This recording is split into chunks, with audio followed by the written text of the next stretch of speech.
नमस्कार दोस्तों, स्वागत है आपका हमारे चैनल के हिंदी कहानियाँ में। आज हम आपको लेकर आए हैं एक अमर प्रेम कथा। कुछ कहानियाँ समय के पन्नों पर नहीं, आत्माओं में लिखी जाती हैं। यह कहानी भी वैसी ही एक अमर प्रेम कथा है जो कभी पूरी नहीं हो सकी, लेकिन खत्म भी नहीं हुई। एक रहस्यमय राज्य था जो घने बादलों से ढकी घाटियों और ऊंचे हिम शिखरों के बीच बसा था। यह राज्य बहुत ही खूबसूरत था। यह राज्य इतना खूबसूरत था कि स्वर्ग की खूबसूरती भी इसके सामने कुछ नहीं थी। पर इस राज्य की एक सबसे अनोखी बात थी। उस राज्य की राजकुमारी निशा, वह अत्यंत सुंदर, शालीन और रहस्यमयी थी, जिसकी और आत्मा को छू लेने वाली उसकी मुस्कान थी। किंतु राज्य के लोग कहते थे कि निशा रात के समय ही महल से बाहर आती थी और दिन के उजाले से बचती थी। पर इस रहस्य को कोई नहीं जानता था कि वह दिन में कहाँ रहती है। कहते थे कि राजकुमारी पर एक प्राचीन श्राप है। वह सूरज की रोशनी में प्रकट नहीं हो सकती और यह श्राप तब तक नहीं टूट सकता जब तक कोई सच्चे प्रेम से नहीं अपनाए, बिना उसके अतीत को जाने।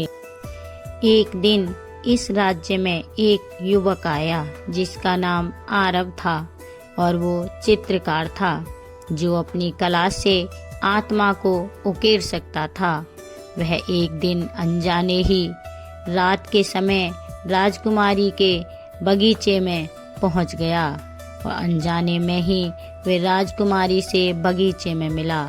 पहली ही मुलाकात में उसे इस युवती की आंखों में गहराई दिखाई दी, एक ऐसा दुख जो शब्दों से परे था।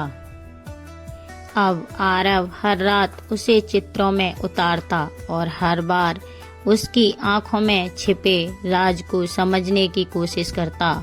निशा भी उसके करीब आती गई, पर हर बार जब आरव कुछ पूछना चाहता, वह मुस्कुराकर दूर चली जाती।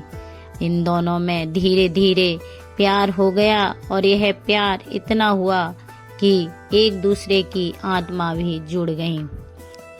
पर एक रात निशा ने अपने अतीत का रहस्य बताने का निर्णय लिया, ऐसा रहस्य जो अभी तक कोई नहीं जानता था। निशा ने आरव को बताया कि वह सदियों पहले एक राक्षसी द्वारा श्रापित की गई थी, क्योंकि उसने एक महाकवि से प्रेम किया था।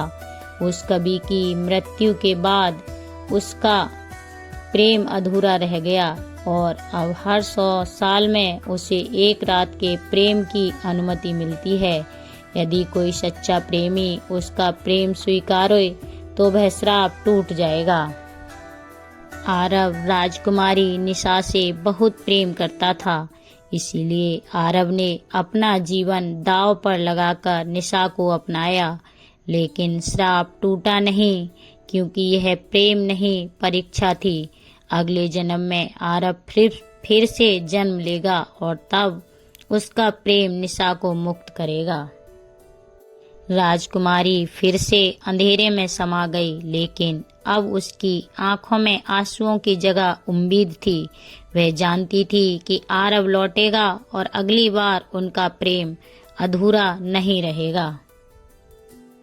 यह कोई साधारण प्रेम कहानी नहीं है, यह एक आत्मा की पुकार है, एक ऐसा एहसास जो समय, मृत्यु और जीवन तीनों से परे है। अगर इस अमर प्रेम की कहानी ने आपके दिल को छुआ हो तो इसे उन सभी के साथ जरूर शेयर करें जो प्रेम में विश्वास करते हैं। वीडियो को लाइक करें और हमारे चैनल को सब्सक्राइब करना जरूर करें, क्योंकि ऐसी कहानियाँ सिर्फ सुनी नहीं जाती, महसूस की जाती हैं। कुछ प्रेम कहानियाँ अधूरी नहीं होती, वो बस समय के इंतजार में होती हैं। नमस्कार।